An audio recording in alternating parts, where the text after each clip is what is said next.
the early deathmatch types, like the barbed wire matches, exploding cages, the time bomb stuff, that had its origins in Japan in FMW, right?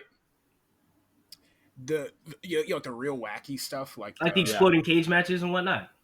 that's an Onita thing. Yeah, that's FM. Yeah, that's like an FMW Onita thing because like Onita. The way he promoted his company originally was he said, "Hey everyone, watch FMW," and he jumped off a fucking bridge. No, no That's a way. hell way to promote a company. He Jesus. was he was crazy.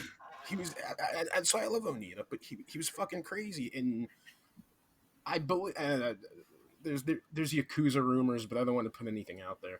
But I'm just saying that like FMW was a shady fucking business. A lot of weird stuff was going on, but apparently, I mean, not saying Onita's a shady guy, but yeah, it began like the real, I guess, it like the wacky stuff, like the exploding barbed wire, pool of piranha matches, which they actually Yeah, did have by Oh my god. and That's the scorpion terrifying. matches too, the scorpion death matches. yeah. Yeah, there was crocodile matches. Yeah, Does that have anything to do with the move, the Scorpion Deathlock? Is like the origin No, of that? absolutely not. Oh god. If it did, Sting would have been in it. And Sting, I saw Sting take a thumbtack bump in TNA, and I'm like, why in God's name is he doing? And he had a broken ribs. Anyway, I'm jumping Ah. ahead. what can you tell me about Big Japan in the mid '90s? I know that kind of was two guys from All Japan, Shinya Kojika and Kendo Nagasaki. And is there anything that any kind of stars? Well, I guess for lack of a better term, anything notable that you've seen from Big Japan? Absolutely in the 2000s. In the 90s, I did not sadly see as much.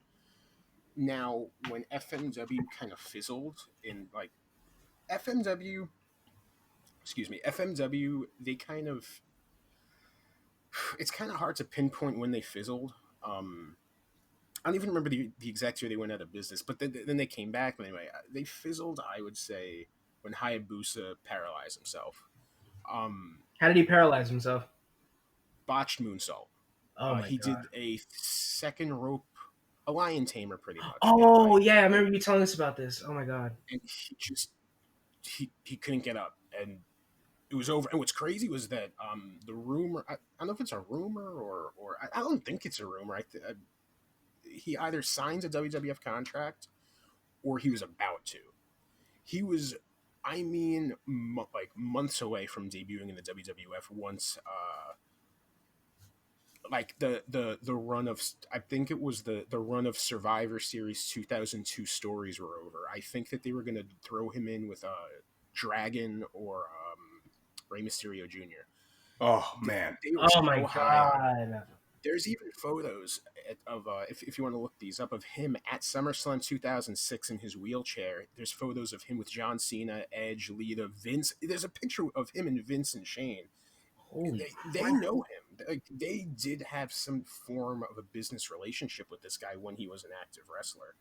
So it's a shame that we lost Hayabusa so quickly, because his career was what, like, I mean, he was like an All Japan, then he wrestled without a mask, and then like he became like, the legendary Hayabusa, like by, like, I would say like 97, where he was having these amazing, no, I would even say before that, I would say like 94, he just became like one of the hottest things in wrestling. Now what's crazy though is that, like, we're talking about FMW is absolutely, in my opinion, a deathmatch company, especially with women's deathmatch wrestling, because a lot of people were very sensitive to that stuff.